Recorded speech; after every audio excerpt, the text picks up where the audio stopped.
Ang ating kwento ngayon ay nakasunod sa ating tatlong bida na sina Fanny, Yin, at Soyong. Nais nilang lumabas sa pader para makita ang lawak ng karagatan, pero hinaranggan sila ng mga nakabantay na gwardya ng pader. Ilang sandali lang ay biglang yumanig ang kalupaan at ang pader. Nakita ng ating mga bida ang napakalaki at nakakatakot na higanti na mas mataas pa sa kanilang pader at pilit na sinisira ang pader. Ilang sandali lang ay nasira ang pader at nagkagulo na ang mga gwardya ng pader at natatakot na sina Fanny, Yin at Soyo.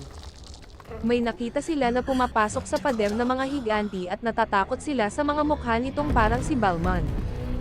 Mas nagkagulo pa ang mga tao dahil nakakita sila ng mga kamukha ni Balman.